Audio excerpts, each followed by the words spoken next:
Welcome to RP wealth and నేను మీ విష్ణు. ప్రస్తుతం నాతో పాటు పైసల ముచ్చట్లు మనీ మంత్రదండం పుస్తక రచయిత certified financial planner Ram Prasad గారు ఉన్నారు. వారితో సరదాగా ముచ్చటిద్దాం. సార్ రామ్ ప్రసాద్ గారు నమస్తే సార్. నమస్తే విష్ణు గారు. రామ్ ప్రసాద్ గారు అప్పుడప్పుడు మనం కూర్చున్నప్పుడు సరదాగా ఎప్పుడైనా కొంత ఫ్రీ లీజర్ టైం ఉన్నప్పుడు మన ఫ్యామిలీ విషయాలు కూడా చాలాసార్లు మాట్లాడుకున్నాం. అంటే అసలు మీ కెరీర్ ఎప్పుడు స్టార్ట్ అయింది ఏంటి సార్, ఒక 15-16 years బ్యాక్ ఏంటన్నప్పుడు చాలాసార్లు చెప్పారు. చాలా టెలికాం నెట్వర్క్ లో పనిచేశాను సార్, మార్కెటింగ్ లో పనిచేశాను, ఇదే హైదరాబాద్ లో ఒక పాత మోటార్ సైకిల్ మీద తిరిగాను సార్ చెప్పారు. తర్వాత 2016-2017 కి పర్సనల్ ఫైనాన్స్ మ్యూచువల్ ఫండ్స్ లోకి వచ్చానని చెప్పారు.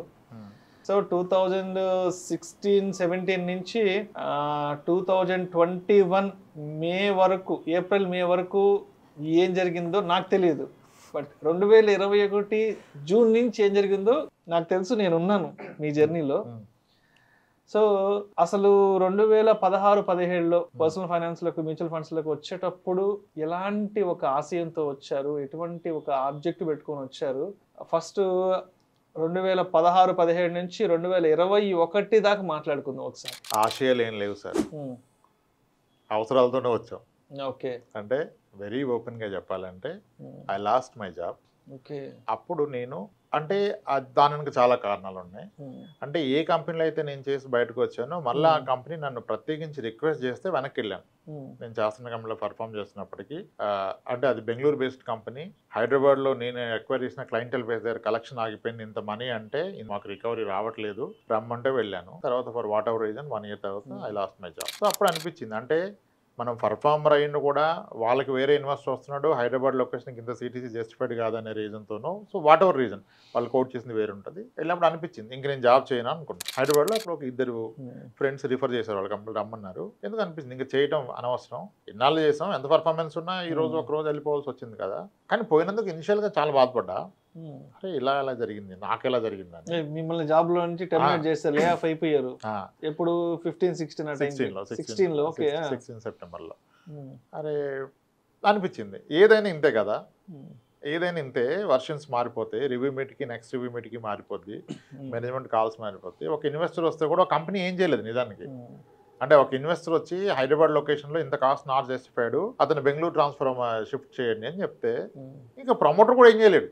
అంటే ఒక ఎంప్లాయీ పెద్ద విషయం కాదు కదా, ఇన్ని పారామీటర్స్ ఉన్నప్పుడు ఇంక ఇది వద్దు, మనం ఓన్గా చేద్దాం అనిపించింది. ఓన్గా చేద్దాం అనిపిస్తే ఆ రోజుకే నాకు కమిట్మెంట్స్ ఉన్నాయి, హోమ్ లోన్ ఉంది, కార్ లోన్. సో అప్పటికి మన శాలరీలో ఉన్నాను నేను. I was at 19.5 lakhs annual city. 1,12,000 వచ్చేది. ఈ టేక్ హోమ్ శాలరీ వదిలేసి 70,000 వరకు ఈఎంఐ కట్టాలి, 68,000-70,000 ఈఎంఐ కట్టాలి, 2 పిల్లల చదువులు, స్కూల్ ఫీజులు. సరే అని చెప్పేసి ఇన్వెస్ట్మెంట్ లేని బిజినెస్ స్టార్ట్ చేద్దాం అనుకున్నాను. ఓకే, అంటే అప్పటికే ఈఎంఐలు కట్టుకుంటే నెల వచ్చే లోపల చేతిలో డబ్బులు మిగిలే పరిస్థితి లేదు. సో పెట్టుబడి పెట్టి వ్యాపారంలోకి వెళ్దామంటే అంత ఫైనాన్షియల్ సిచ్యువేషన్ లేదు కూడా, అసలు లేదు. ఆ ఫైనాన్షియల్గా మనకు బ్యాక్గ్రౌండ్ లేదు. అప్పుడు ఒక ఫ్రెండ్ చెప్పాడు, రామ్ నువ్వు ఇన్వెస్ట్మెంట్ లేని బిజినెస్ అంటే లోన్స్ ఒకటి గుడ్ సెక్షన్, లోన్స్లో కష్టపడితే మంచి పేఅవుట్ వస్తాను. మా బ్రదర్లా ఆయన ఒక ఎడ్యుకేషన్ లోన్స్లో చేస్తాడు. ఆయన అన్నాడు, సరే నువ్వు చేస్తా అంటే హోమ్ లోన్స్, నేను చేస్తున్న కంపెనీలో హోమ్ లోన్స్ డివిజన్ వాళ్ళకి పరిచయం చేస్తా, అక్కడ హోమ్ లోన్స్ చేయను అన్నాడు మా బ్రదర్లా, మా బావగారు. ఎన్బిఎఫ్సిలో అక్కడ హోమ్ లోన్స్లో ఒక డిఎస్ఏ కోడ్ ఇప్పించారు. అలాగే ఇంకొక మేజర్ డిఎస్ఏ దగ్గర పర్సనల్ లోన్ స్టార్ట్ చేశారు. ఇంకా స్టార్ట్ చేసి ఇంకా ఎక్కువ కష్టపడుతున్నాం. నాచారం, జీవీకే, అన్ని వీటికి ఫార్మా కంపెనీల దగ్గరికి అక్కడ ఎర్లీ మార్నింగ్ 7 o'clock వెళ్ళిపోయేది. వాళ్ళు 7:30-8 o'clock వస్తారు. హిమాయత్ నగర్ హేమా ప్రింటర్స్లో తక్కువ రేటుకి విజిటింగ్ కార్డులు కొడతారు. పర్సనల్ లోన్స్ కార్డులు కొట్టేసి ఉదయాన్నే వెళ్ళిపోయి పంచేది అక్కడ లీడ్ జనరేషన్ వరకు. పంచితే తర్వాత వాళ్ళు పర్సనల్ లోన్ రిక్వైర్మెంట్ ఉందని ఫోన్ చేస్తారు, మన నెంబర్ చూసి. మనం అక్కడే ఉంటాం, మనం ఎటు రాము, అక్కడే ఉంటాం. ఫోన్ చేశాక కలుస్తారు బ్రేక్లో, కలిసి నాకు 3 లక్షల లోన్ కావాలంటాడు ఆయన. ఆయన సాలరీ 32,000 ఉంటుంది, వేరే లోన్స్ ఉన్నాయని అడుగుతాను, ఎలిజిబిలిటీ అవంతా అక్కడే. అందుకనే నాకు సబ్జెక్ట్ తెలిసింది ఇవన్నీ చేయబట్టే. సో లాగిన్ చేశాక ఆయన మనకు చెప్పడు, ఇంతకుముందు లోన్స్లో డిలేడ్ పేమెంట్స్ ఉన్నాయి, సిబిల్ ఇష్యూ ఉందని వచ్చి చెప్పడు. మనం ఏదో ఎఫర్ట్స్ పెడతాం, ఒక బ్యాంక్ ఇంకో బ్యాంక్ అలా చెప్పించేది. కమిషన్ వచ్చి మంచి కమిషన్ వస్తుంది. అలా నేనేం చేశానంటే నా కార్ లోన్ ఈఎంఐ 9,400, దాన్ని కార్ లోన్లో వచ్చిన కమిషన్తో కట్టం. హోమ్ లోన్ ఈఎంఐని హోమ్ లోన్స్లో వచ్చి హోమ్ లోన్స్లో డిఎస్సీ కింద కాస్త కమిషన్ వస్తుంది. అది ఇలా చేస్తున్నా ఓకే మోర్లెస్. అప్పుడు అనిపించింది ఇన్సూరెన్స్ కూడా చేయాలనిపించింది లోన్స్తో పాటు. ఓకే ఒక లైఫ్ ఇన్సూరెన్స్ కంపెనీ కోడ్ తీసుకున్నాం, ఒక హెల్త్ ఇన్సూరెన్స్ కంపెనీ కోడ్ తీసుకున్నాం. అయితే ఈ లైఫ్ ఇన్సూరెన్స్ కంపెనీ గురించి ఒక ట్రైనింగ్కి బెంగళూరు వెళ్ళాను. ట్రైనింగ్కి వెళ్ళి అంత డబ్బు లేని పరిస్థితుల్లో క్రెడిట్ కార్డు మీద 7,000 కట్టి 3 days ట్రైనింగ్ తీసుకున్నాం. వాళ్ళు చెప్తున్నారు, ఎక్సైట్ చేస్తున్నారు, కానీ ఓకే బాగుంది, కమిషన్స్ ఐఎమ్ హ్యాపీ. ఒక పాలసీ, పెద్ద పాలసీ అనుకున్నా. మా ఎక్స్ బాస్ని అడిగా. నా ఎక్స్ బాస్లు అంతా నా ఫ్రెండ్స్. ఈరోజు నేను రిపోర్ట్ చేసిన ప్రతి బాస్ నా క్లయింట్. నా ఎక్స్ బాస్ని అడిగా. అయితే నేను తీసుకుంటా రామన్నాడు. మంచి పాలసీ, ఎక్కువ ప్రీమియం. అంటే ఆ రోజు మన పరిస్థితులు బాగాలంటే దాంట్లో వచ్చే కమిషనే చూస్తున్నాను. నా ఫోన్ రెస్పాండ్ అవ్వాల. బెంగళూరు సెంట్రల్ స్టేషన్లో మళ్ళీ డార్మెటరీ ఎక్స్టెండ్ చేసుకొని ఉన్నా ఒక రోజు, ఫోన్ ఎత్తకపోతే కూడా. ఎందుకంటే నాకు పెద్ద అమౌంట్ కనపడుతుంది దాంట్లో. ఎత్తలేదు, నెక్స్ట్ డే వేస్ట్ అయిపోయింది, ఇంకా అవ్వట్లేదు అని చెప్పేసి ట్రైన్ ఎక్కాక ఫోన్ చేశాడు. అన్నాడు, రామ్ ఇవన్నీ దండగ పాలసీలు, ఇవన్నీ వేస్ట్, దాంట్లో ఏం రాదు, మ్యూచువల్ ఫండ్ ఉండే చెప్పు తీసుకుంటా అన్నాడు. అని పేరు గౌతమ్ బాక్రు. గౌతమ్ మ్యూచువల్ ఫండ్ అంటే ఏంటన్నా? నాకు చెప్తే నేను అడిగా, అంటే ఏంటన్నా నీకు తెలియకపోతే తెలుసుకోరా, you should know about it, that's a good product, if you have something like mutual fund tell me, then I will start అన్నాడు. అక్కడ స్టార్ట్ అయింది నా ఆలోచన. అంటే ప్రతిదీ క్లయింట్ ఇచ్చిందే చూస్తే. అప్పుడు ఇంక నేను హైదరాబాద్ వచ్చి సర్చ్ చేసి మ్యూచువల్ ఫండ్ డిస్ట్రిబ్యూటర్ ఎగ్జామ్ తీసుకొని స్టార్ట్ చేశాక అయితే ఏమనిపిస్తుంది అంటే, ఇప్పుడు ఒక పర్సనల్ లోన్ చేసినప్పుడు క్లయింట్ ఎలా బిహేవ్ చేస్తుంది, ఒక హోమ్ లోన్ కానీ పర్సనల్ కానీ, లోన్ శాంక్షన్ అయ్యే కస్టమర్ అంటాడు చాలా ఎక్కువ ఇంట్రెస్ట్ వచ్చింది, మా ఫ్రెండ్కి తక్కువగా వచ్చింది, లేకపోతే నాకు ప్రాసెసింగ్ ఫీ వచ్చింది అంటాడు. ఫస్ట్ టైం ఆయన అవసరానికి మంచిగా మాట్లాడతాడు, లోన్ శాంక్షన్ అయ్యాక ఆయన వేరే టోన్లో మాట్లాడతాడు. కానీ మనం టోన్ మార్చడానికి స్కోప్ లేదు, ఎందుకంటే మనం మారిస్తే ఇంకో దగ్గర ప్రాసెస్ చేస్తే మనకి అది డిస్బర్స్మెంట్ అయితే తప్ప మనకి పే అవుట్ రాదు. అప్పటికి నేను 2 ఎగ్జిబిషన్ పెట్టుకున్నాను నా కింద. ఉస్మానియా యూనివర్సిటీకి వెళ్ళి అక్కడ క్యాంపెయిన్ చేసేది అన్ని. ఉస్మానియా క్యాంపస్లోకి వెళ్ళి చేసి అక్కడే నాకు చాలా మంది పరిచయం అయ్యారు. అక్కడ తెలిసింది నాకు అతను, మనం ఒక వీడియోలో చెప్పా, బాల్ బాయ్ అని ఒక పొజిషన్ ఉంది ఉస్మానియాలో, బాల్ బాయ్ అని ఒక అతను రిక్రూట్ చేసుకున్నారు. ఆయన సార్లు ఎంత వస్తుందని చెప్పాగా, వాళ్ళకి ఇప్పుడు రోలే లేదు, వచ్చి కూర్చుంటారు. ఇట్లా నేను అన్నిటి దగ్గరికి వెళ్ళి కోల్డ్ కాల్ చేశా. 2 ఎంప్లాయీస్ని పెట్టుకున్నా, వాళ్ళ కార్డులు పంచేది, లీడ్స్ వచ్చేది, వెళ్ళేది అంతా చేసాం. కానీ తీరా డిస్బర్స్మెంట్ టైంలో కస్టమర్ మాట్లాడే విధానం అసలు, అంటే నిజానికి మనం వాల్యుయేషన్ చేస్తున్నా కూడా ఏం లేదు. ఆయన ఆఫీస్ ముందు 10 మంది కార్డులు పట్టుకుని నేను లోన్ ఇప్పిస్తా అంటున్నారు, మనకు కమిషన్ వస్తుంది, కమిషన్ వరకు అమ్ముతున్నాం, అక్కడ నా వాల్యుయేషన్ ఏముంది? సో అది నచ్చక ఇంకా నాకు పూర్తిగా మ్యూచువల్ ఫండ్ మీద మనసు పడిపోయింది. ఇక్కడ సంథింగ్ వాల్యుయేషన్, కస్టమర్కి తెలవని సబ్జెక్ట్ నేను చెప్తున్నా. అక్కడ పర్సనల్లో తెలవనే ఉంది, 12.25 అంటావు, 11.75 అంటావు రేట్ ఆఫ్ ఇంట్రెస్ట్. మా ఫ్రెండ్కి వచ్చింది, నువ్వు ఇస్తున్నావు, same HDFC, ICICI, axis, what ever bank. So mutual fund interesting అనిపించింది. అప్పుడు ఇంకా మ్యూచువల్ ఫండ్స్ సీరియస్గా తీసుకున్నా. కానీ మ్యూచువల్ ఫండ్లో చాలా తక్కువ కమిషన్ వస్తుంది, అంటే సర్వైవల్ ఉండదు, మనకి బైక్ పెట్రోల్ పైసలు కూడా రావు. కాబట్టి health insurance please, I thought that is potential. ఇంకా లైఫ్ ఇన్సూరెన్స్ ఆపేసాం, ఎండోమెంట్ ప్లాన్లు ఆపేసాం, అసలు అమలా ఇంకా అర్థమైంది కదా, అది అక్కడ ఆపేసా. హెల్త్ ఇన్సూరెన్స్ చేసేది, ప్రతి కస్టమర్కి హెల్త్ ఇన్సూరెన్స్ ఇవ్వడం, తర్వాత మ్యూచువల్ ఫండ్ చేపిస్తాం. కానీ హెల్త్ ఇన్సూరెన్స్ గట్టిగా చేసేది, ఎందుకంటే దాంట్లో కమిషన్ వస్తుంది, సర్వైవల్. అలా స్టార్ట్ చేశాక ఇంకా అలా స్లోగా బిల్డ్ అయింది. అంటే క్లయింట్ సాటిస్ఫాక్షన్ లెవెల్స్ కానీ ఆయన ఇచ్చే రెస్పెక్ట్ కానీ నాకు బాగా నచ్చింది మ్యూచువల్ ఫండ్స్లో. ఇంకా అంతా నేను నేర్చుకొని, నా బ్యాక్గ్రౌండ్ అసలు ఫైనాన్స్ కాదు, అందువల్ల నేను ప్రతిదీ స్టెప్ నేర్చుకొని మ్యూచువల్ ఫండ్ హౌసెస్ని కలిసి, ఫండ్ మేనేజర్ని కలిసి, వాళ్ళ మీటింగ్స్కి వెళ్ళి, నేను చాలా చదివి, గూగుల్లో చూసి, యూట్యూబ్ వీడియోలు చూసి అంతా అలా నేర్చుకొని, ఇంక ఇలా నాకు రిలవెంట్ ఎక్స్పీరియన్స్ లేదని సిఎఫ్పి చేయడం జరిగింది, సర్టిఫైడ్ ఫైనాన్షియల్ ప్లానర్గా. అది కూడా కంప్లీట్ చేశాక then that gave me next level of confidence. మొత్తం ఎక్కువ నేర్చుకుంది ఎక్కడంటే కస్టమర్ల దగ్గరనే చెప్తాను నేను. అవునులే, వాళ్ళ ఎక్స్పీరియన్సెస్ నుంచి మనం నేర్చుకుంటాం. అంతా వాళ్ళు వేసే ప్రశ్నలు, వాళ్ళు పెట్టే ఇబ్బంది, వాళ్ళు తెలుసుకొని మనకు చెప్తారు. నేను పెట్టిన మ్యూచువల్ ఫండ్ స్కీమ్స్లో కస్టమర్స్ కరెక్ట్ చేసిన స్కీమ్స్ ఇప్పటికే ఉన్నాయి. 2-3 స్కీమ్లు నేను ఈ రోజుకి ఇస్తున్నాయి చూస్తే, కొంచెం లాంగ్ టర్మ్ ఇస్తున్నాను. ఈ స్కీమ్ నాకు ఏ కస్టమర్ రికమెండ్ చేసినా గుర్తొస్తుంది. ఆయన నన్ను కన్విన్స్ చేస్తే ఆ స్కీమ్ స్టార్ట్ చేశాను నేను. అంటే అందరు కాదు, వాళ్ళు చాలా నాలెడ్జబుల్ క్లయింట్స్ మనకు ఉన్నారు. వాళ్ళు ఒక డిస్కషన్ చేశారు, ఐఎమ్ కన్విన్స్డ్. నేను పెట్టిన స్కీమ్ రాంగ్, నేను పెట్టిన స్కీమ్ కరెక్ట్ అని తెలిసింది నాకు ఆ రోజు 5 ఏళ్ల క్రితం. అప్పుడు ఆ స్కీమ్స్ పెట్టాం, అలా బిల్డ్ చేస్తాం. ఈరోజు 2000 మంది పైన కస్టమర్లు. ఇక మీరే చెప్తున్నారు కదా, రామప్రసాద్ గారు అడుగుతారని, అది చాలా ఆనందాన్ని ఇస్తుంది ఎక్కడికి వెళ్ళాలి. సో మరి 2021 జూన్ నుంచి మన అసోసియేషన్ స్టార్ట్ అయ్యాక అక్కడి నుంచి ఏంటి అసలు లైఫ్ ఎలా టర్న్ ఏంటి, ఇక్కడ నుంచి తెలుసుకున్నది ఏంటి, ఇక్కడ నుంచి చూసిన కొత్త లైఫ్ ఏంటి అసలు? సుమన్ టీవీలో స్టార్ట్ అయ్యాక ఒక 2-3 ఇంటర్వ్యూస్ అయిపోయాక కాల్స్ మొదలైనాయి. ఎటువంటి కాల్స్ అంటే ఎర్లీ మార్నింగ్ 5కే స్టార్ట్ అయిపోతాయి. నేను అప్పుడు వేరే దగ్గర ఉండేది, అక్కడ ఒక పార్క్కి వెళ్ళేది వాకింగ్. నేను 6 o'clock నుంచి కాల్స్ తీసుకోవడం మొదలు పెడితే ఆఫీస్కి వచ్చిన 10:30 కాల్ ఎండ్ అవ్వదు, నెక్స్ట్ కాల్. ఇంకా బియాండ్ పాయింట్ ఏమైందంటే తల తిప్పటం, పడిపోవటం అనే స్టేజ్కి వచ్చింది. మనం ఒక వీడియో చేసాం, ఆ వీడియో వల్ల మీరు బాగా సిక్ అయ్యి హాస్పిటలైజ్ అయ్యి సెలైన్ కూడా పెట్టుకున్నారు. ఆ వీడియో కూడా నెల్లూరు మీద చేసాం ఒక వీడియో. నెల్లూరులో ఉద్యోగం చేసే భార్యాభర్త నెలకు ఒక 40-50 వేలు సంపాదించుకునే భార్యాభర్తలు నెల్లూరులో ఒక 30-40 lakhs ఖరీదు చేసే ఒక అపార్ట్మెంట్ లో ఫ్లాట్ ఎలా కొనుక్కోవాలనే దాని మీద ఒక వీడియో చేసే గుర్తుందా? దాని తర్వాత మీకు వచ్చిన కాల్స్ కి కాల్స్ అన్ని మేనేజ్ చేయలేక మీకు హెడేక్ వచ్చేసేసి ఆల్మోస్ట్ చాలా రోజులు సిక్ అయ్యి ఆ వీడియో కూడా తీసేయమని చెప్పారు. అంటే అప్పుడు ఏం చేసా దాని మీద కాల్స్ వచ్చి ఎక్కడెక్కడ నుంచి వచ్చి అప్పుడు ఎక్కువ మంది చెప్పట్లేదు కదా, మనమే చెప్తున్నాం అన్ని calls. Very initial days of 21 ending 22 అంతే. సో మనకేమో ఒక కాల్ అటెండ్ అయితే దానికి ఏదో సొల్యూషన్ ఇవ్వాలి, వాల్యుయేషన్ చేయాలి, మనం వ్యాపారం కావాలని కాదు. అది డెఫినెట్గా అక్కడ నుంచి వచ్చారు క్లయింట్స్. కానీ ఇక అందరితో మాట్లాడే వాళ్ళు ప్రాబ్లం అర్థం చేసుకుని నాలెడ్జ్ అర్థం చేసుకుంటే అప్పుడు అయిపోయింది. రోజుకి 20 మందికి సొల్యూషన్ ఇవ్వాలి, రోజుకి ఒక 2-3 మాట్లాడితే ఎఫెక్టివ్గా ఫ్రూట్ఫుల్గా ఉంటుందని ఇంకా అప్పుడు కస్టమర్స్ని కట్ డౌన్ చేసాం. ఆఫీస్కి రమ్మంటాం, కలవటం చేస్తాం, చాలా తక్కువ. ఇంకా అప్పటి నుంచి మోస్ట్లీ 2 కస్టమర్స్ లేని రోజు లేదు, 2 క్లయింట్స్ లేని రోజే లేదు. ఎప్పుడో ఒకసారి లక్కీలే. అంటే ఇక ఆ ప్రాసెస్లో ఎంత ఇబ్బంది వచ్చిందంటే మా పాప బర్త్డే రోజు కాల్సే. ఇక ఆఫీస్లో ఎంప్లాయీస్ పట్టుకున్నాం, వీళ్ళకి ఫోన్స్ వస్తున్నాయి, వీళ్ళు చేస్తున్నారు. నా నెంబర్ ఫస్ట్ టైం ఛానల్లో పబ్లిష్ అయిపోయింది, అక్కడికే వస్తే వేరే నెంబర్ ఇస్తే పోవు, నేను ఆల్టర్నేట్ నెంబర్కి కాల్ చేయమని మెసేజ్ పెట్టడం, ఇదంతా అయిపోయింది. ఇంకా అలా నడిచిపోయింది. ఈరోజు ఎస్ అంటే ఎక్కువ మంది మనకు అవ్వదు. ఇప్పుడు కొంతమంది అరగండి అనుకోవచ్చు, రెస్పాండ్ అవ్వడం అనుకోవచ్చు, కానీ అసలు ఆ టైం లేదు. ఇప్పుడు నాది ఈ రోజుకి ఏమనిపిస్తుంటే గత 6 ఏళ్ళగా మనతో ఉన్నోళ్ళు కదా మన బాధ్యత. అన్ని బాధ్యతలు నెత్తినెచ్చుకుంటే ఏమైనా చేయగలమా సార్? అవదు కదా. ఆ క్లారిటీ ఉంది. ఇప్పుడు ఏదైనా మాట్లాడితే ప్రొడక్టివ్ కాల్ ఎక్కువసేపు మాట్లాడి వాళ్ళకి చెప్పడం కాదు, వాళ్ళ నుంచి నేర్చుకోవటం ఉంటుంది. అలా చేస్తున్నాం. ఇదంతా 2021 తర్వాత అది డిఫరెంట్ ఫేజ్లోకి వెళ్ళిపోయాం. అంతకుముందు ఏమి ఉండేదంటే ఓపెన్గా చెప్పాలంటే నిస్సిగ్గుగా ఖాళీగా ఉంటే బైక్ వేసుకుని ఎటో ఒక్క వెళ్ళిపోయింది. నా ఫ్రెండ్స్ ఉంటారుగా కలీగ్స్, వాళ్ళందరూ టీ తాగే పాయింట్ దగ్గర బండి ఆపేది. అతను వచ్చి అరే ఇక్కడ ఉన్నవారు అంటాడు, ఇక్కడ ఒక క్లయింట్ రమ్మంటే వచ్చాను అని. అక్కడ ఏ క్లయింట్ రమ్మల్లా నన్ను, ఇక్కడ ఒక క్లయింట్ రమ్మంటే వచ్చారా, కొంచెం ఎర్లీగా వచ్చానని ఇక్కడ ఉన్నా అంటే అరే ఎట్లా ఉందంటే అప్పుడు మాట్లాడి వాడికి ఒక 5,000 10,000 వేసేపించేది. మనం ఫోన్ చేసి వెళ్తే ఎట్లా ఉంటుంది, కానీ మన స్ట్రాటజీ వేరు. ఆ టీ స్టాల్ దగ్గర నేను నుంచుందే అవడానికి తెలిసినోడు వస్తాడండి. అప్పుడు మనం సరే ఒక 5,000 2,000 చేద్దాం ఫస్ట్ చూద్దాం అన్నది. సరే సార్ 2,000, సరే రా ఫ్రెండ్స్ కదా, సరే 2,000 చేసి చూద్దాం. ఆ 2,000 చేసి ఇప్పుడు 1,00,000 అయినా ఎస్ఐపి అయిన కస్టమర్ కూడా ఉన్నాడు నా ఫ్రెండ్. 2,000 ఎస్ఐపి చేసాడు ఫస్ట్. ఆవిడ ఫస్ట్ 1,000 అన్నాడు.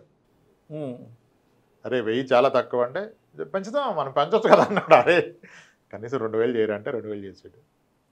ఈరోజు 1,00,000 ఎస్ఐపికి వెళ్ళి. సో రాంప్రసాద్ గారు ఒక 3-4 days బ్యాక్ మీకు కాల్ చేశాను. అవును సార్, ఇట్లా మా సుమన్ టీవీ వాళ్ళు HICC Novotel May 11th Sunday ఒక ప్రెస్టీజియస్ డాక్టర్ అవార్డ్స్ ఈవెంట్ ఒకటి చేస్తున్నారు. మీకు తెలిసిన ఎవరైనా డాక్టర్ క్లయింట్స్ ఉంటే ఒకసారి నాకు అటాచ్ చేయమని అడిగితే నేను ఒక 5-10 అడిగితే మీరు ఒక 20-30 పంపించారు. నేను అన్ని కూడా కాల్ చేసి ఫాలోఅప్ చేయలేకపోయాను. సో కాల్ చేసి మాట్లాడిన ప్రతి ఒక్కరూ నా వాయిస్ వింటూనే అందరూ గుర్తుపట్టేసారు. సార్ విష్ణు గారు ఏంటి మా నెంబర్ ఎలా వచ్చింది ఏంటంటే చెప్పాను, ఇలా రాంప్రసాద్ గారి ద్వారా తీసుకున్నానండి, మీరు మీ క్లయింట్ అంటే కదంటే నిజంగా వాళ్ళు చాలా హ్యాపీ ఫీల్ అయ్యారు. సో ఇప్పుడు ఈ లాస్ట్ 7-8 years నుంచి ఈ క్లయింట్స్ అందరినీ మీరు ఎలా మేనేజ్ చేసుకుంటూ వస్తున్నారు, వాళ్ళ కోసంగా ఎంత సమయం కేటాయిస్తారు? అండ్ ఇప్పుడు బయట ఏంటంటే రాంప్రసాద్ గారిని పట్టుకోవాలి, రాంప్రసాద్ గారిని కలవాలి అంటే 6 months 7 months వెయిట్ చేయాలి. ఇప్పుడు ఏప్రిల్లో కాల్ చేస్తే ఆయన ఎప్పటికో నెక్స్ట్ అక్టోబర్కో నవంబర్కో అపాయింట్మెంట్ ఇచ్చే సిచ్యువేషన్ ఉందని. సరే నేను కూడా డాక్టర్ సంగీత రెడ్డి గారు ఉన్నారు కదా మీ క్లయింట్, ఆవిడతో మాట్లాడుతుంటే నేను చెప్పాను రాంప్రసాద్ గారు బాగా బిజీ అయిపోయారండి. అంటే ఒకప్పుడు రాంప్రసాద్ గారు నా వెంట పడేవారు, సార్ వీడియోస్ చేద్దామని. ఇప్పుడు నేను రాంప్రసాద్ గారు వెంట పడితే నాకు కూడా రాంప్రసాద్ గారు టైం ఇవ్వలేకపోతున్నారు అంటే అంటే వెంటనే సంగీత రెడ్డి గారు ఏమన్నారంటే, లేదండి విష్ణు గారు, ఈ రోజుకి మేము కాల్ చేస్తే రాంప్రసాద్ గారు గంటన్నర అయినా సరే ఆయన మా కోసం టైం కేటాయిస్తారు సార్. నిజంగా చాలా హ్యాపీ అనిపించింది. ఎందుకంటే ఇప్పుడు మనకు కాల్ చేసిన ప్రతి ఒక్కరిని మనం అసోసియేట్ చేసుకోలేం. సో నేను దానికి ఒక మాట చెప్పాను, మేడం ఆల్రెడీ ఎగ్జిస్టింగ్ క్లయింట్స్ ఎవరైతే ఉంటారో వాళ్ళ కోసంగా అయితే ఆయన ఎంత సమయాన్ని వెచ్చించగలరు. డైలీ ఏదో వీడియోస్ కింద ఏవో చూసి డైలీ కాల్ చేస్తే మాత్రం కుదరదు అని చెప్తే ఆవిడ చాలా చాలా చాలా పాజిటివ్గా చెప్పారు. సార్ ఈ రోజుకి ఇప్పుడు కాల్ చేసినా ఆయన కనీసం 1 గంటనే మాట్లాడుతా అన్నారు అని చెప్పారు. సో అంటే ఇప్పుడు ఆల్రెడీ ఎగ్జిస్టింగ్ క్లయింట్స్ కోసం మీ టైం షెడ్యూల్ ఎలా ఉంటుంది అండ్ వాళ్ళ వైపు నుంచి ఎటువంటి క్వరీస్ వస్తుంటాయి? సంగీత మేడం ఖాళీగా మంచి టైం చేసి ఫోన్ చేస్తారు, వాట్సాప్ పింగ్ చేస్తారు, కనెక్ట్ అవుతాం, మాట్లాడతాం. మీరు అడిగింది హైదరాబాద్లో ఉన్న డాక్టర్స్ ఒక 10 మంది కావాలన్నారు. నేను హైదరాబాద్లో డాక్టర్స్ మీకు 22 మంది నెంబర్లు పంపించాను. మీరు ఎవరితో మాట్లాడినా నేను వాళ్ళతో కనెక్ట్ ఉన్నాను అనుకుంటారు. అయితే ఒక అడ్వాంటేజ్ ఏంటంటే ఎప్పుడైతే మన వీడియోస్ ద్వారా ఉంటామో వాళ్ళు వీడియోలో చూసినట్టుగానే ఫీల్ అవుతారు. అవును. ఓకే, ఈ క్లయింట్ బేస్ పెరిగాక నేనేం చేశాను, ఇప్పుడు ఆఫీస్లో 9 మంది ఎంప్లాయీస్ని రిక్రూట్ చేసుకున్నాను. వీళ్ళందరికీ తలా 200-250 మంది కస్టమర్స్ని అసైన్ చేశాను. Okay, okay. వీళ్ళు service assurance managers for those customers. నిజానికి నా రోల్ అంతా scheme selection, understanding customer requirement and దానికి తగ్గట్టుగా పోర్ట్ఫోలియో చేంజ్ చేయడమే. అయితే మా టీం ఎప్పుడు వాళ్ళ టచ్లో ఉంటారు. వాళ్ళు ఫస్ట్ వీళ్ళకే ఫోన్ చేస్తారు. నిజం చెప్పాలంటే we should be very thankful to clients. ఎంత మెచ్యూర్డ్గా బిహేవ్ చేస్తారంటే వాళ్ళ టీంకి ఫోన్ చేసి రాంబా సార్ బిజీ ఉన్నాడా, తెలుసు బిజీ ఉంటాడని, ఇది చెప్పండి, ఇది అడిగామని చెప్పండి, ఈయన చెప్పాడా అయితే మార్చండి, ఆయన చెప్పారుగా అంటారు. మా టీం అంటారు సార్ మీరు చెప్పేది ఓకే అండి అంటే ఆ ట్రస్ట్ బిల్డ్ అయింది కదా, చాలా హ్యాపీ. అంటే అది ఇంకా మన రెస్పాన్సిబిలిటీ పెంచుతుంది. Sorry for the interruption. Recent times లో నేను కూడా మీకు కాల్ చేయడానికి వెనకాడుతున్నాను చాలా సందర్భాలలో. అంటే నేను కూడా మీకు కాల్ చేసి ఎక్కడ మీ సమయం వృధా వద్దని చెప్పి నేను కూడా మీ ఆఫీస్ స్టాఫ్ తో నాకు ఇన్సూరెన్స్ కి సంబంధించి ఏమైనా అవసరం అయితే, అంటే మ్యూచువల్ ఫండ్స్ గురించి నేను ఎప్పుడు అసలు మాట్లాడను, ఎవరితో కూడా పింగ్ చేయను. హెల్త్ ఇన్సూరెన్స్ కి సంబంధించి ఏదైనా డౌట్స్ ఉంటే నేను నాకు తెలిసి ఈ మధ్య కాలంలో అసలు మీతో మాట్లాడలేదు. అసలు నా ఇన్సూరెన్స్ అసలు అనుకోలేదు. మీ మ్యూచువల్ ఫండ్ పోర్ట్ఫోలియో చార్జ్ చేయాలంటే మీరు 2 రోజులకు వచ్చారు కదా. అవును.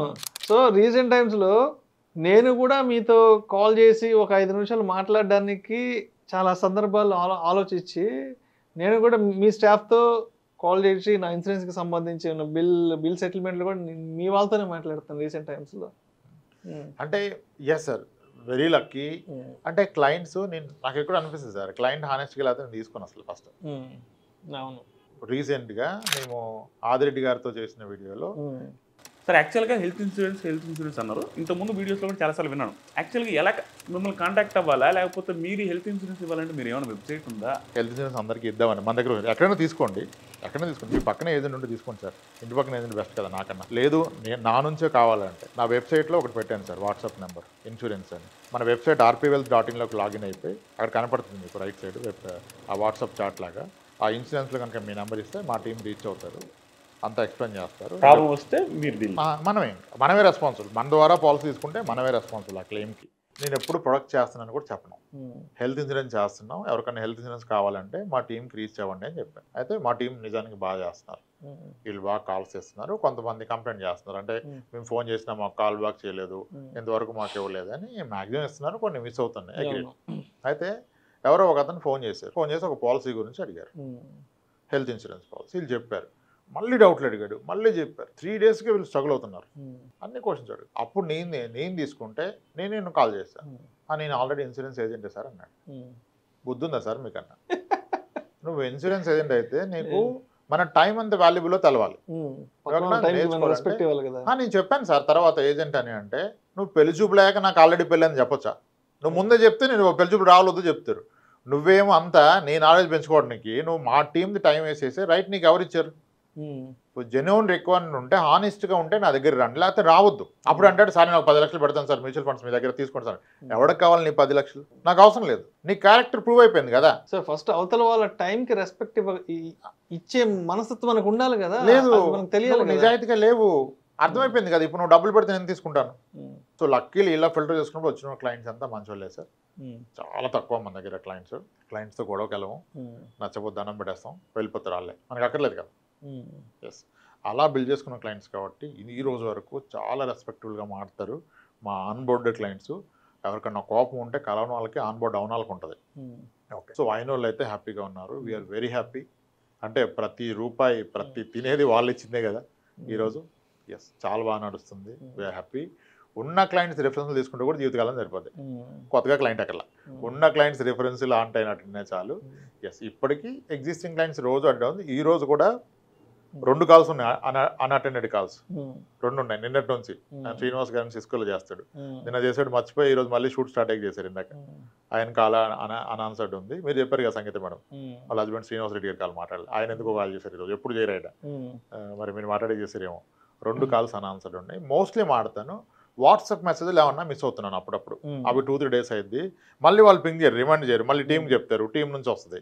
అయితే టీం కూర్చోబెడతారు. నిజానికి ఇప్పుడు ఏం జరుగుతుందంటే మా ఆఫీస్లో నేను టీంకి వర్క్ అసైన్ చేయట్లేదు, టీమే నాకు వర్క్ అసైన్ చేస్తుంది.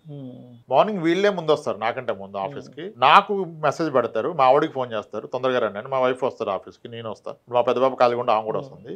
వీళ్ళు మెసేజ్ పెడతారు త్వరగా రండి సార్ వచ్చి ఇప్పుడు 9:15కి కస్టమర్తో ఫోన్ మాట్లాడాలి, లేదా ఇంటి దగ్గర నుండి మాట్లాడతారా. వీళ్ళు నాకు వర్క్ అసైన్ చేస్తారు. ఇప్పుడు మన షూట్ అయిపోతే 7 o'clock ఎవరితో మాట్లాడాలి, నేను వీళ్ళే వర్క్ అసైన్ చేస్తారు. మొత్తం వాళ్ళే నడిపిస్తున్నారు. మనం అంతా బ్యాక్ ఎండ్ అంతా వాళ్ళకే తెలుసు. ఈ కేవైసీలు వాళ్ళంతా వాళ్ళే సాల్వ్ చేశారు మా టీమే. అసలు నేను ఇండస్ట్రీలో పెద్ద ప్రాబ్లం వచ్చింది అనుకోండి, మాకు యాక్చువల్గా మ్యూచువల్ ఫండ్ డిస్ట్రిబ్యూటర్స్కి ఏమొస్తాయంటే ప్రాబ్లమ్స్, ఈ కేవైసీ నామ్ చేంజ్ అని, అది చేంజ్ అని, ఇది చేంజ్ అని వస్తాయి. మా టీం నా దగ్గర కూడా రారు. అంటే ప్రాబ్లం ఏంటి, ఇది దానికి సొల్యూషన్ ఏంటి, అది చేయి, నువ్వు నా దగ్గర ఎందుకు వచ్చావంటే. అలా వీళ్ళంతా పర్ఫెక్ట్, నాకంటే పర్ఫెక్ట్ మా టీం. బ్యాక్ ఎండ్ అంతా చేస్తారు. Only scheme selection and planning, ఏదైనా వాళ్ళ అవసరాలుగా ఏమన్నా మార్పులు చేర్పులు ఉంటే మనం రీచ్ అవుతున్నాం. I'm literally enjoying this. చాలా బాగా ఎంజాయ్ చేస్తాం. సో రామ్ ప్రసాద్ గారు, ఇప్పుడు ఒక 5-6 years బ్యాక్ వెళ్తే మనం ఇంత కంటెంట్ అవైలబిలిటీ కానీ, ఇంతమంది అడ్వైజర్స్, ఇంతమంది ఎక్స్పర్ట్స్ అవైలబుల్ లేరు. అంటే ఇంతమంది ఫోకస్లోకి రాలేదు ఒక 5-6 ఏళ్ళ వెనక. ఇప్పుడు చూస్తే రామ్ ప్రసాద్ గారు లాంటి ఫైనాన్షియల్ ఎక్స్పర్ట్స్, రామ్ ప్రసాద్ గారు లాంటి అడ్వైజర్స్ చాలా మంది, కొన్ని 100,000 మంది వచ్చేసారు. ఎవరికి వాళ్ళుగా స్టూడియోస్ పెట్టుకుంటున్నారు, ఎవరికి వాళ్ళగా వీడియోలు చేస్తున్నారు. చాలా మంది జనంలోకి గట్టిగా చొచ్చుకుపోయారు కదా. సో ఇదంతా మీరు ఎప్పుడు అంటే కాంపిటీషన్ గా ఫీల్ అవ్వలేదా? అరే పర్టికులర్ గా ఈ పర్సనల్ ఫైనాన్స్ సెగ్మెంట్ లో చాలా మంది వచ్చేసేసరే, నేను సైడ్ అయిపోతానేమో, నేను అవుట్ ఫోకస్ అయిపోతానేమో అని మీరు ఎప్పుడైనా అలాంటి ప్రెషర్ ఎప్పుడైనా ఫీల్ అయ్యారా? అసలు లేదండి. ఎందుకంటే మ్యూచువల్ ఫండ్ ఫినాన్స్ ఇండస్ట్రీలో, అంటే పర్టికులర్లీ మ్యూచువల్ ఫండ్ డిస్ట్రిబ్యూటర్స్కి కాంపిటీషన్ అనేది లేదు. దీని పెనట్రేషన్ చాలా తక్కువ. ఎన్ని కొత్త యూట్యూబ్ ఛానల్స్ వచ్చి ఎంత అవేర్నెస్ క్రియేట్ చేస్తే అంతమంది మ్యూచువల్ ఫండ్ తీసుకునే ప్రయత్నం చేస్తారు. మనం ఎంత హ్యాండిల్ చేయగలం? 100 కోట్ల మందిలో 2,000 మంది కింద మీద అయిపోతున్నాను నేను. 10,000 మందిని మేనేజ్ చేయగలనా?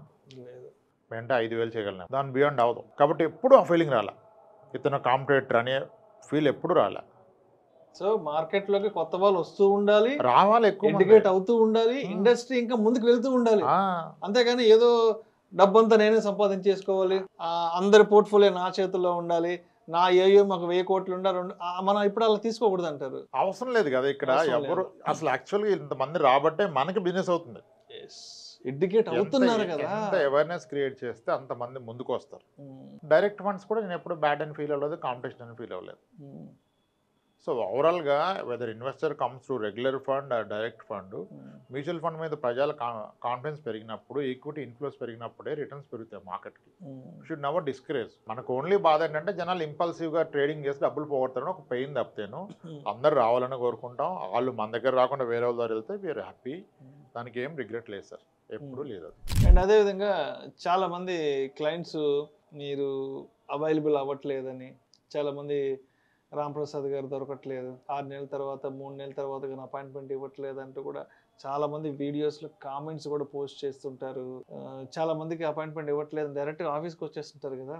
ఇలాంటి సిచ్యువేషన్స్ని ఎలా తీసుకుంటుంటారు సార్? ఇప్పుడు 2-3 నెలల ముందే మనం పలానా రోజు రండి మాడదామని చెప్తే ఆయన షెడ్యూల్ చేసుకుని పెట్టుకుంటాడు. ఈ లోపు మనకు 2-3 నెలల షెడ్యూల్ మనకు తెలుస్తా.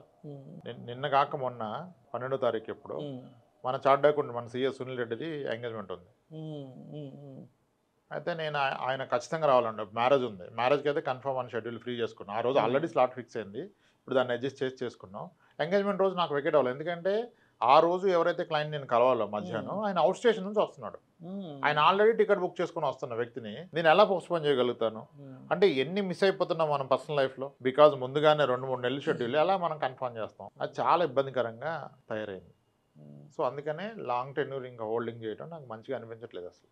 అంటే మన వాళ్ళని ఇంకోళ్ళు ఇబ్బంది పడతారు కదా, ఆ రోజు ఆయనకి ఇబ్బంది వచ్చినా మనకి ఇబ్బంది. సో అయితే ఇప్పుడు ఈ క్రమంలో అందరితో మీరు మాట్లాడలేరు కాబట్టి, అందరికీ సమయం వెచ్చించలేరు కాబట్టి, సో అంటే మీరు ఎవరికైనా రెఫర్ చేస్తుంటారా? అంటే మీ దగ్గరకు వచ్చిన క్లయింట్స్ ఎవరైతే ఉంటారో మంచి వాల్యుబుల్ క్లయింట్స్, సో మీరు ఎవరికైనా సందర్భాలు ఉన్నాయా? అంటే అరే నేను టైం ఇవ్వలేకపోతున్నాను, పాపం ఈయన ఎక్కడి నుంచో వచ్చారు, నేను 1-2 గంటల సమయం ఇవ్వలేకపోతున్నాను అంటే మీకు మీరుగా రియలైజ్ అయ్యి, మీకు మీరుగా ఫీల్ అయ్యి ఎవరికైనా రెఫర్ చేసే సందర్భాలు ఏమైనా వస్తుంటాయా? మీ గెస్ట్లో ఒక 3-4 పేర్లు చెప్తాను. ఓకే, నేను చేసే గెస్ట్లో చెప్పి అన్న చాలా మంచోడు, మీరు వెళ్ళండి, నా దగ్గర టైం లేదు కదా, కలవండి అని చెప్తా. చాలా తక్కువ మంది వెళ్తున్నారు, మనం చెప్పిన వెళ్ళట్లా. క్లియర్గా పేర్లు చెప్పేస్తాను, ఎవరైనా ఒకటే కదా ఇప్పుడు నా దగ్గర టైం లేనప్పుడు అని చెప్తా. కానీ కొంతమంది పట్టుబడతారు, లేదు సార్ మీరే అంటారు. ఇంకా చాలా కాంప్లిమెంట్స్ ఇస్తారు, అవన్నీ చాలా ఎక్కువ అనిపిస్తాయి మనకి అవి. ఇక తప్పనిసరి పరిస్థితుల్లో మేనేజ్ చేస్తున్నాం.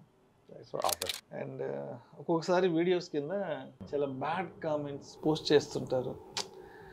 అంటే మనం ఇక్కడ మంచి విషయాలే షేర్ చేసుకుంటున్నాం పబ్లిక్తో, మనమేమి చెడ్డ విషయాలు షేర్ చేసుకోవట్లేదు, మనమేమి జనాలు చెడిపోమ్మని చెప్పట్లేదు.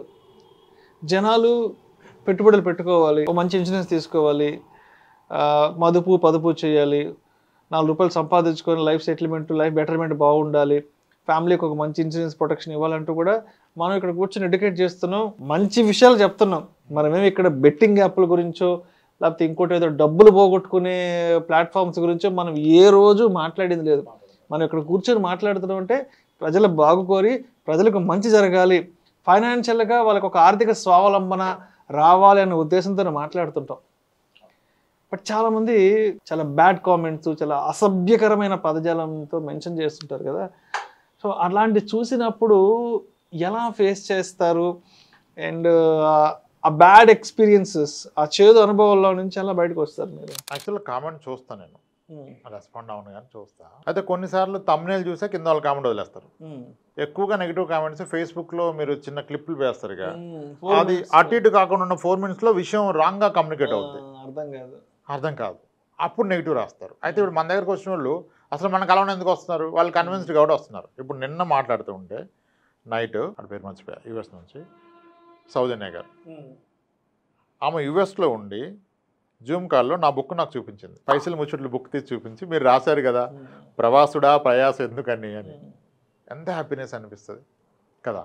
వీళ్ళందరూ గుర్తించారు, మనం దొంగలమా, హానెస్టీ ఉందా, ఏమిస్తూ అన్నీ తెలిసిపోయినాయి జనాలకి, దే నో ఎవ్రీథింగ్. ఆల్మోస్ట్ ఒక 8-9 years నుంచి ఉన్నారు. సో 2016-17లో ఫస్ట్ మీరు మ్యూచువల్ ఫండ్ ఎస్ఐపి చేయించిన వాళ్ళు, లేదంటే ఏదైనా లంసం చేయించిన వాళ్ళు, అండ్ ఎవరైనా ఒక 2 కోట్లకి రీచ్ అయిన వాళ్ళు, 3 కోట్లకి రీచ్ అయిన వాళ్ళు, 5 కోట్లకి రీచ్ అయిన వాళ్ళు, సో అంటే ఎంతమంది ఉండొచ్చు, వాళ్ళ హ్యాపీనెస్ని మీతో మీరు షేర్ చేసుకున్నప్పుడు ఏంటి, సో మీ ఫీలింగ్ ఏంటి అట్లాంటి సమయంలో? వాళ్ళు ఇంకా చాలా రైట్ ఉంటుంది సార్ వాళ్ళకి మన మీద. మన దగ్గర నేను వచ్చేసి 2 కోట్లు 3 కోట్లు అయిన వాళ్ళు డిక్టేట్ చేస్తారు, వస్తున్నాం ఈ ఫ్రైడే, మీకు ఏ క్లయింట్ ఉన్నా 5 o'clock అయిపోతుంది కదా, డిన్నర్కి వెళ్దాం సార్, కుదరదంటే అవదో వస్తున్నాం అని చెప్పేస్తారు. ఇప్పుడు కూడా ఒక ఆయన చిత్తూరు నుంచి వస్తున్నాడు, బాస్ వెళ్తున్నాడు వాళ్ళ పాపకి, ఈరోజు ఏ టైం అయినా నేను చూసుకొని చెప్తాను, ఖచ్చితంగా మిమ్మల్ని హైదరాబాద్లో కలిసి వెళ్తానని చెప్పారు. అంటే వాళ్ళకి మన మీద రైట్ ఉంటుంది, పర్మిషన్ అడగరాళ్ళు. సో ఆ వెల్త్ బిల్డ్ చేసినప్పుడు వాళ్ళకి వచ్చిన కాన్ఫిడెన్స్కి ఇంకా మనం చాలా చాలా దగ్గరికి అవుతారు, చాలా విషయాలు మాట్లాడతాం, వస్తారు, కలుస్తారు. ఆ రోజు చాలా ఫుల్ఫిల్మెంట్ అనిపిస్తుంది. మోస్ట్లీ ప్రతిరోజు ఉంటుంది ఫుల్ఫిల్మెంట్. ఇంకొక విషయం కూడా చెప్పండి, మీ వల్ల ఫస్ట్ 1 crore వెల్త్ క్రియేట్ చేసుకున్న క్లయింట్ మీకు గుర్తున్నారా? సార్ రాంప్రసాద్ గారు, ఇదిగోండి సార్ నేను 1 crore రీచ్ అయ్యాను సార్ అని. అంటే ఫస్ట్ అరే నా వల్ల ఒకరు 1 కోటి రూపాయలు వెల్త్ని క్రియేట్ చేసుకున్న, సో ఇది ఎప్పుడు జరిగింది, ఎవరు ఆ క్లయింట్? చాలా మంది ఉన్నారు. అంటే ఫస్ట్ నేను చెప్పేది ఫస్ట్ ఉన్నారు కానీ పేరు చెప్పడం లేదు కదా. ఆ క్లయింట్ ఫస్ట్ నేను కూర్చున్నప్పుడు 5 hours పట్టింది మ్యూచువల్ ఫండ్స్ గురించి కన్విన్స్ చేయడానికి ఆమెని. 5 hours పట్టింది. అప్పుడు ఎంత ఇచ్చింది ఆవిడ?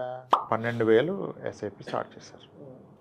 అటువంటి ఆవిడ ఒకనొక టైంలో గోల్డ్ ఇన్వెస్ట్ చేసింది మ్యూచువల్ ఫండ్స్లో.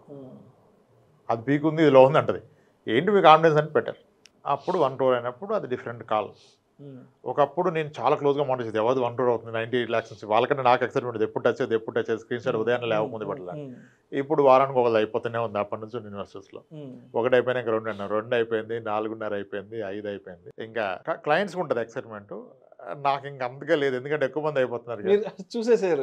చూసేసా చాలా మంది ఉన్నారు. అంటే మన దగ్గర కల్చర్ లేదు ఇప్పుడు. యాక్చువల్గా ఇప్పుడు యూట్యూబ్ ఛానల్ పెట్టాక సబ్స్క్రైబర్స్ పెరగాలి, వ్యూవర్షిప్ పెరగాలి అంటే ఏం చేయొచ్చు అంటే ఫైనాన్షియల్ ప్లానింగ్ అని చెప్పో, ఏదో కౌన్సిలింగ్ అనో, మనం లైవ్లో చేస్తానో, ఏ జూమ్ కాల్ చేస్తున్నా, అది కానీ ఒకరు ఫైనాన్స్ బయటపెట్టడం నాకు ఇష్టం లేదు, ఆయన పర్సనల్ ఇబ్బందులు బయటపెట్టడం నాకు ఇష్టం లేదు.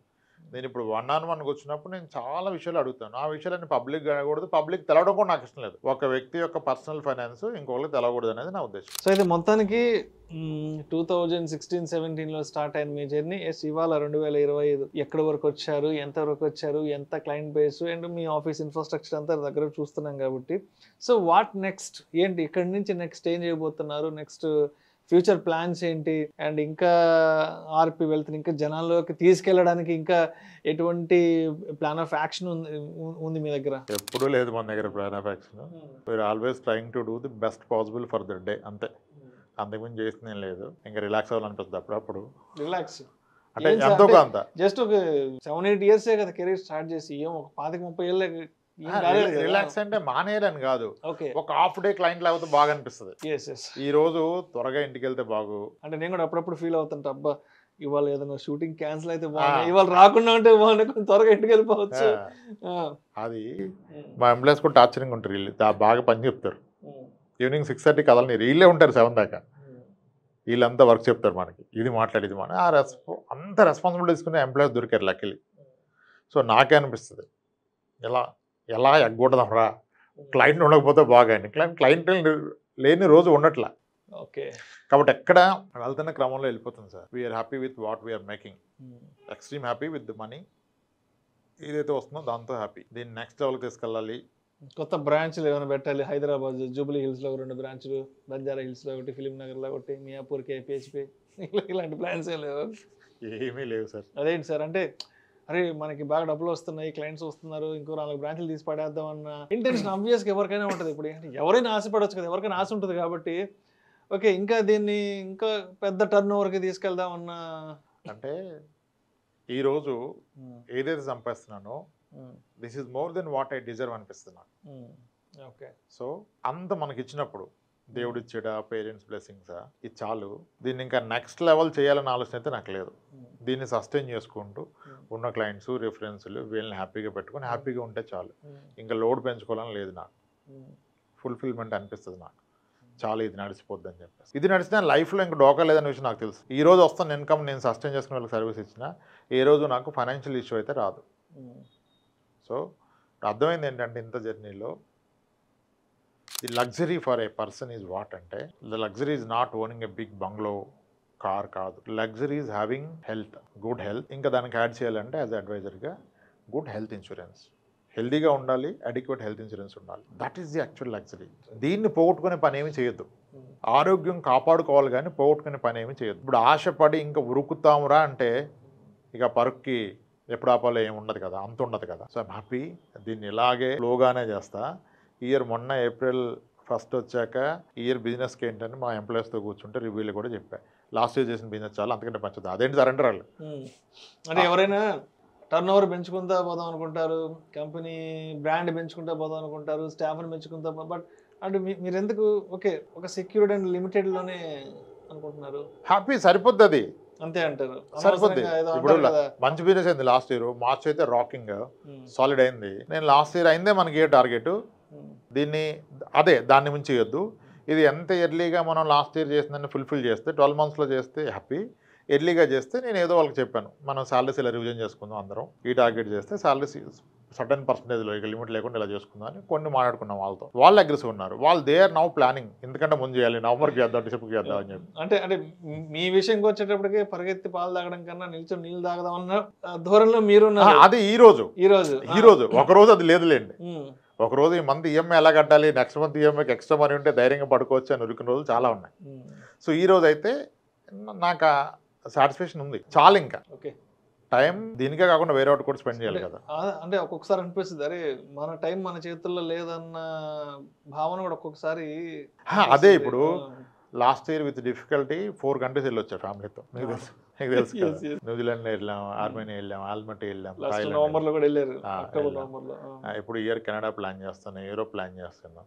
ఇవి కదా చేయాల్సింది. ఇప్పుడు అదే చేసుకుంటే ఇక అందరికి మనం ఏం చేస్తున్నాం. ఈసారి కెనడా వెళ్ళే ముందు నాకు మాట చెప్పండి, మా రిలేటివ్స్ కెనడాలో మనకు చాలా మంది క్లయింట్స్ ఉన్నారు, అక్కడ వెళ్తే దొంగలాగా వెళ్ళి వచ్చేయాలి, మనం చెప్పకూడదు. న్యూజిలాండ్లో మన క్లయింట్ కలిసారు పండి. ఓకే, సో దానికి ఎక్కువ ప్రయారిటీ ఇద్దామని చూస్తున్నాం. అంతే. అంటే ఇది నడుస్తుంది. లాస్ట్ ఇయర్ టీంతో ఒక దగ్గరికి బయటకు వెళ్ళాం కానీ మా టీం అంతా ఇయర్ టీంతో ఇంటర్నేషనల్ టూర్ ప్లాన్ చేస్తున్నాం. ఓ టీంతో ఇంటర్నేషనల్ నిజంగా అంటే ఎంప్లాయీస్ కి మన దగ్గర ఉండే స్టాఫ్ కూడా ఇంత మంచి అవకాశం ఇవ్వడం చాలా గ్రేట్ థింగ్. అది అవకాశం ఏమైనా స్టాఫ్ ఏమన్నా నడిపించేది.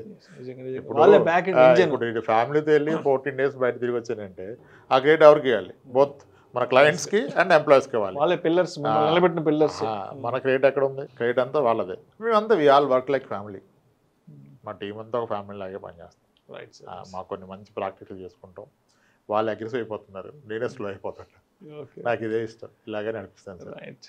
సో మరి ఈ జర్నీలో ఎవరికైనా థ్యాంక్స్ చెప్పుకోవాలి, కృతజ్ఞతలు చెప్పుకోవాలి అంటే అండ్ ఏం చెప్తారు? అండ్ తర్వాత అమ్మా నాన్నలకి సార్ ఇంకా వాళ్ళ గురించి ఎంత చెప్పినా అది అసలు ఇక అది మెన్షన్ చేయకూడదు. పేరెంట్స్ లేకపోతే మనం లేవన్న విషయం ఒప్పుకోవాలి. దానికి ప్రత్యేకించి మెన్షన్ చేసిన అవసరం ఉండదు. వాళ్ళు లేకుండా మనం ఎక్కడే ఉంటాం. అయితే ఎస్ డెఫినెట్గా వాళ్ళు ఫస్ట్. నెక్స్ట్ నా వెళ్తున్న గేర్ స్పీడ్ చేంజ్ చేసింది సుమన్ టీవీ. గేర్ మార్చింది సుమన్ టీవీ. గేర్ మార్చింది, స్పీడ్ పెంచింది సుమన్ టీవీ. గ్యారంటీగా గేర్ మార్చింది. అంటే ఇక్కడ సుమన్ టీవీలో చెప్తే క్లయింట్స్ వచ్చారా అంటే వచ్చారు. కానీ మోర్ దెన్ క్లయింట్స్ రావడానికన్నా ఎప్పుడైతే మనం డిజిటల్ ప్రెజెన్స్లో ఉంటాం మన ఎగ్జిస్టింగ్ క్లయింట్స్ యొక్క కాన్ఫిడెన్స్ బిల్డ్ అయింది. ఇప్పుడు నేను ఒక విషయం చెప్పదలుచుకుంటే మీ దగ్గరకు వచ్చినప్పుడు మీరు ఈ టాపిక్ చేద్దామంటే ఇది కాదు సార్, ఇది తర్వాత ఈ టాపిక్ కూడా చేద్దామంటే అది రన్నింగ్ టాపిక్. ఆ టాపిక్ చేయడం వలన నా క్లయింట్స్కి నేను ఆన్సర్ చేసినట్టుగా అయిపోయింది. నేను యాక్చువల్గా ఇనిషియల్గా సుమన్ టీవీ ప్రేక్షకులకి ఆన్సర్ ఇవ్వడం రాలా, నా క్లయింట్స్కి దీని ద్వారా ఆన్సర్ ఇచ్చాను సర్టెన్ టైమ్స్లో. ఇప్పుడు ఒకసారి వార్ స్టార్ట్ అయింది అనగానే అందరూ పనికొద్దని మనం వచ్చి యుద్ధం మొదలు ఇప్పుడు ఏం చేయాలి? చాలా సందర్భం కదా, మీరు వాచ్ తీసి పక్కన పెట్టిన పెట్టారు కదా తమ్నేల్ కదా, జాపోతే ఏం చేయాలంటే వాచ్ తీసి పక్కన పడేమన్నాం. ఎందుకు ఇప్పుడు మొన్న అంటే వెరీ హ్యాపీనెస్ ఇచ్చే కాంప్లిమెంట్స్ మొన్న మీ దగ్గరకు వస్తే మీరు చేశారుగా, మొత్తం పడిపోయింది అది దాన్ని గట్టిగా కదా. 1 month బ్యాక్ మా ప్రసాద్ ఉన్నాడు కదా, ఒక కస్టమర్ మెసేజ్ పెట్టాడు, సూసైడ్ ఉంది ప్రసాద్ దగ్గర. సార్ చెప్పారు కదా ఓటీటీలు అన్ని రీఛార్జ్ చేసుకుని ఇంకా సినిమాలు చూస్తే ఎంజాయ్ చేస్తున్నాడు.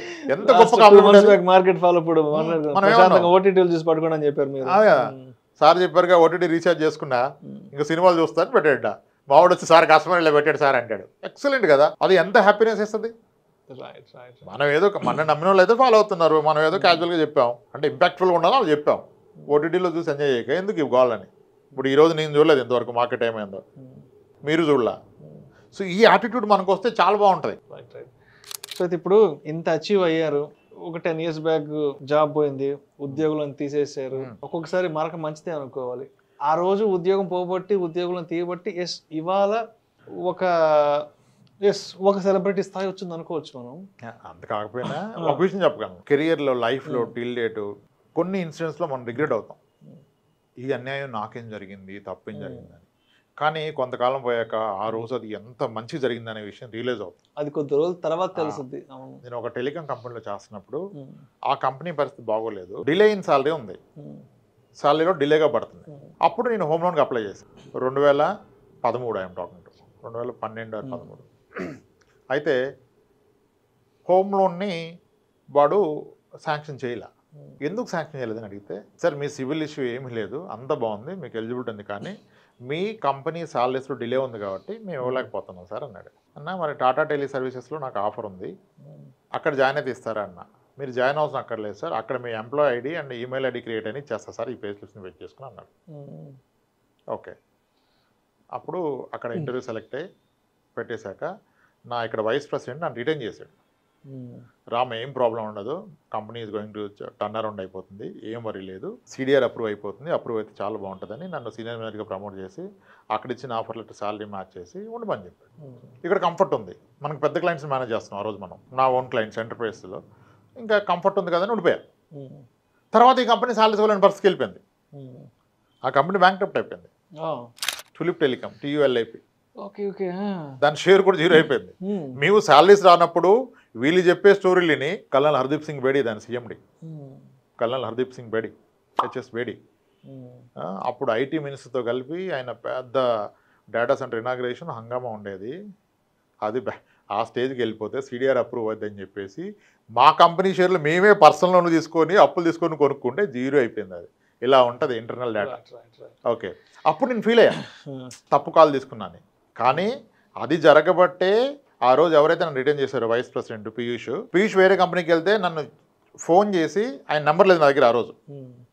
ఎవరు మీరు అని అడిగితే అరే నన్ను అడుగుతావా అన్నాడు. అవునంటే నేను పీయూష్రా, నీ బ్రాంచ్లో ప్రతి ఒక్కరు నాకు ఫోన్ చేసి జాబ్ కావాలన్నాడు, నువ్వు అడగలా. ఐఎమ్ లైక్ ఎన్ ఇడియట్, నీకు ఫోన్ చేసి తీసుకుందామని, నువ్వు నన్ను ఎవరని అడుగుతున్నావు అన్నాడు. సారీ అంటే ఆయన జాబ్ ఇచ్చాడు. అన్ని చూసారా. అసలు నేను ఆ రోజు టాటా టెలిలో జాయిన్ అయితే అక్కడ ఉన్న సెక్యూర్డ్ ఎన్విరాన్మెంట్కి మనం పర్ఫామ్ చేస్తాం కాబట్టి ఈ రోజు కెరీర్ అక్కడే ఉండేది, ఇంకెక్కడికి వచ్చేవాళ్ళం కాదు కదా. ఆ రోజు తప్పు చేశాను అనుకోండి, ఇలా ప్రతిదీ. ఈ రీసెంట్గా ఇప్పుడు నేను 16లో జాబ్ పోయిందని చెప్పినప్పుడు అది ఆ రోజు రిగ్రెట్ అయ్యాం. తర్వాత తెలుసుకుంటే ఇవన్నీ మనం మంచిగా తెలుస్తాయి లైఫ్లో. మీరు అన్నారు కదా మరక్క అని, మరక మంచిది ఒక్కొక్కసారి మరక్క వేరు ఇది వేరు, ఇది కొంచెం ఏదో వేరులాగుందని చాలాసార్లు అనుకుంటాం మన లైఫ్లో. అరే ఇది ఎందుకు జరిగిందని. లేదు, దానికి చాలా మంచి కారణం ఉంటుంది. అది తెలవడానికి మీకు టైం పడుతుంది. ఈ సాటిస్ఫాక్షన్ లెవెల్ అయితే నేను జాబ్ లో తెలుసుకోవడానికి కొంచెం టైం పడుతుంది, చాలా టైం పడుతుంది. అలా ఇప్పుడు ఫైనల్ గా మీరు ఫైనాన్షియల్ గా బాగా సెటిల్ అయ్యారు, ఒక మంచి కంఫర్ట్ జోన్ లో ఉన్నారు. సో భార్య పిల్లలతో ఒక మంచి లైఫ్ స్టైల్ లీడ్ చేస్తున్నారు.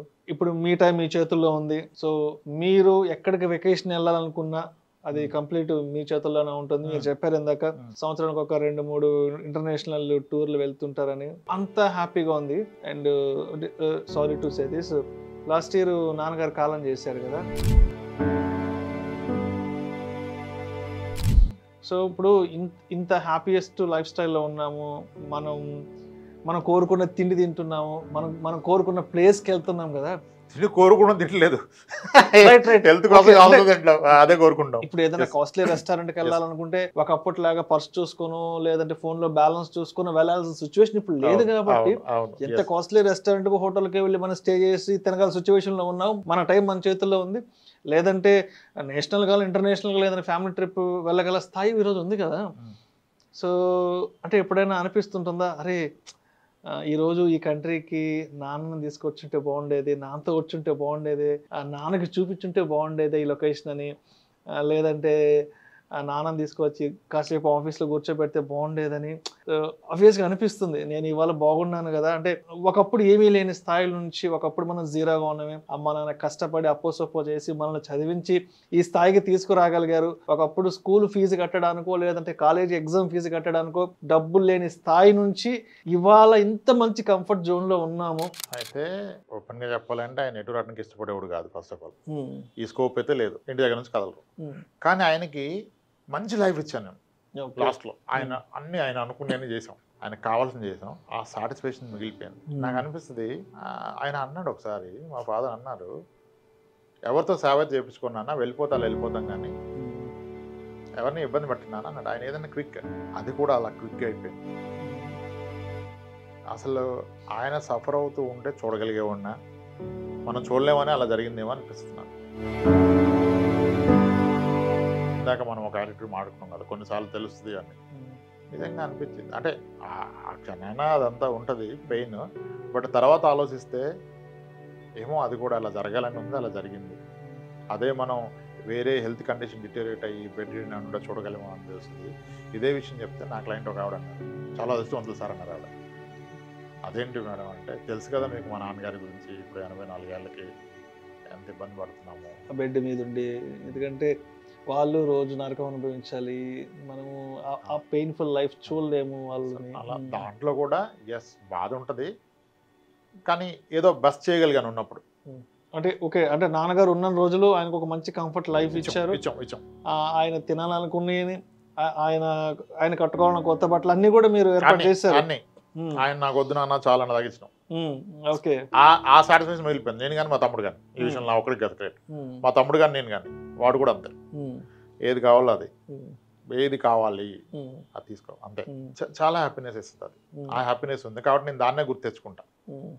ఈ లాస్ట్ కన్నా ఆయనకి అన్ని ప్రొవైడ్ చేయగలిగాం, లాస్ట్ లో చేయగలిగాం, కంఫర్ట్స్ అని ఇవ్వగలిగాం. మనం కంఫర్ట్, మనం గ్రో కాబట్టి మనం చేయగలిగాం.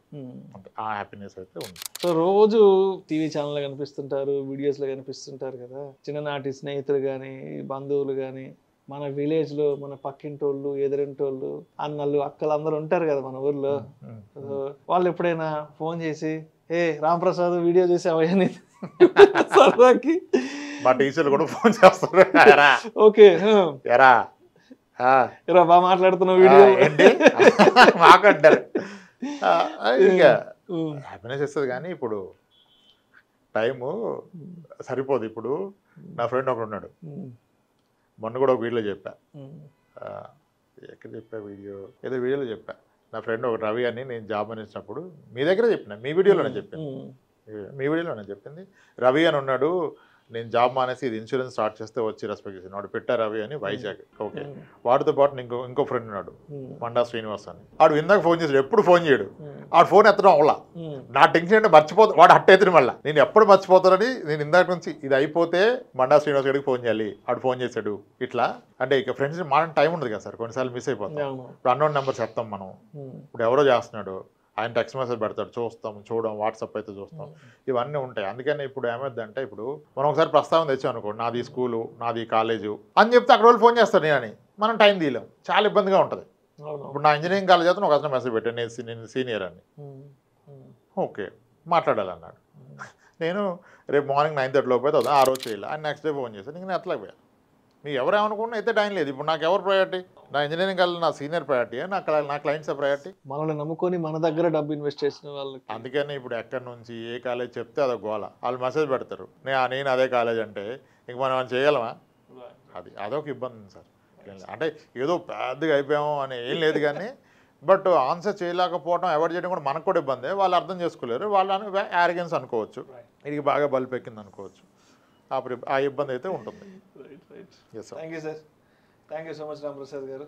ఒక 10-15 ఇయర్స్ బ్యాక్ అసలు లైఫ్ ఎక్కడ స్టార్ట్ అయింది, ఎలా స్టార్ట్ అయింది, ఏ ఫేజ్లో ఎటువంటి ఎక్స్పీరియన్సెస్ని ఫేస్ చేసుకుంటూ వచ్చారు, అండ్ ఇవాళ ఏంటి, అండ్ ఆర్పీ వెల్త్తో what next, what to do, what not to do, ఈ విషయాలన్నీ ఇంట్రెస్టింగ్ ఫ్యాక్ట్స్ అన్ని కూడా మన ప్రేక్షకులతో పంచుకున్నారు. Thank you so much sir. So RP వెల్త్లో రాంప్రసాద్ గారి ద్వారా ఎప్పటికప్పుడు వచ్చే latest updates and latest videos కోసం ఆర్పీ వెల్త్ ఛానల్ని లైక్ చేయండి, సబ్స్క్రైబ్ చేయండి, అదేవిధంగా వీడియోస్ కింద మీ అభిప్రాయాల్ని కామెంట్స్ రూపంలో తెలియజేయండి. Thank you so much.